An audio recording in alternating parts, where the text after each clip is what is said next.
ٹھیک 266 سال پہلے آج یعنی 22 جون کی شام بنگال کے محل میں ایک میٹنگ ہوئی تھی۔ یہ میٹنگ محل مالک کے پرسنل بیڈ روم میں ہوئی تھی اور اس میٹنگ میں 3 لوگ موجود تھے۔ ایک انگریز محل کا مالک اور اس کا بیٹا۔ انگریز پر آسانی سے ہندی، فارسی اور بنگالی بول سکتا تھا، لہٰذا اس نے محل کے مالک کے سر پر قرآن اور اس کے بیٹے کے سر پر اس کا ہاتھ رکھا اور قسم اٹھوائی کہ وہ وہی کرے گا جو انگریز اسے کہیں گے، اور اگر وہ ویسا ہی کرے گا تو انعام میں اسے طاقت اور حکومت دی جائے گی۔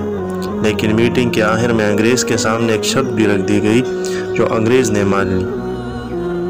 چونکہ میٹنگ کامیاب ہو گئی تھی، اس لیے اگلے دن انگریزوں نے ایک لڑائی کا فیصلہ کیا، حالانکہ جیتنے کا کوئی چانس ہی نہیں تھا، کیونکہ انگریز بمشکل 3100 تھے، جبکہ ان کا مقابلہ 50,000 کے ساتھ تھا، اور 50,000 بھی ایسے کہ جن کے پاس اتنی بڑی بڑی توپیں تھی کہ انہیں سفید رنگ کے بڑے بڑے 50 بیل کھینچ رہے تھے۔ ان بیلوں کو بہار میں بریڈ ہی اس مقصد کے لیے کیا گیا تھا کہ وہ لوہے کی توپیں کھینچ سکیں، اور ہر توپ کے پیچھے ایک بڑا ہاتھی اسے دھکا دے رہا تھا۔ اگر آپ نے دیکھا ہو تو Lord of the Rings film کا ایک سین بھی اس منظر سے انسپائرڈ ہو کر فلمایا گیا ہے، لیکن انگریزوں کو ان بیلوں یا توپوں یا ہاتھیوں کی فکر نہیں تھی، کیونکہ وہ ایک کامیاب میٹنگ کر چکے تھے اور ہوا بھی وہی جس کی انہیں امید تھی۔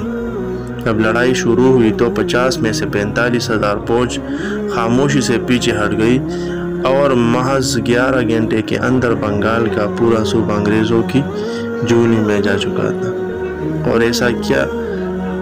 ایسا گیا کہ صرف اگلے 100 سال میں انگریزوں نے برصغیر سے لے کر برما تک کے علاقے پر اپنا راج قائم کر لیا تھا۔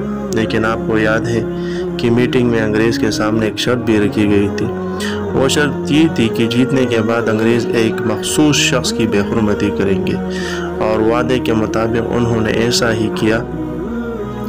ایک خاص لاش کو ساری رات جاپر گنج دریا پر پڑا رہنے دیا گیا، اور اگلی صبح اسے ہاتھی پر ڈال کر پورے شہر میں گھمایا گیا، یہاں تک کہ جان بوجھ کر اس کی ماں آمنہ بیگم کے گھر کے سامنے سے بھی کر گزارا گیا۔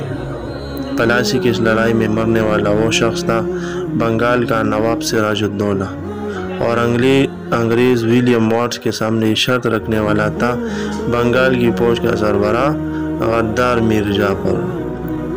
انگریز جیت تو گئے، انہوں نے میر جعفر کو بہت کچھ دیا بھی، یہاں تک کہ پورے کا پورا بنگال دے دیا۔ وہ میٹنگ ایک کامیاب میٹنگ تھی، لیکن یاد رکھے کہ ہمیشہ کے لیے کچھ بھی نہیں رہتا۔ ایک دن ایسا آیا کہ میر جعفر بھی ذلیل ہو کر مر گیا، اور ایک دن ایسا آیا کہ انگریز بھی ہندوستان سے واپس چلے گئے۔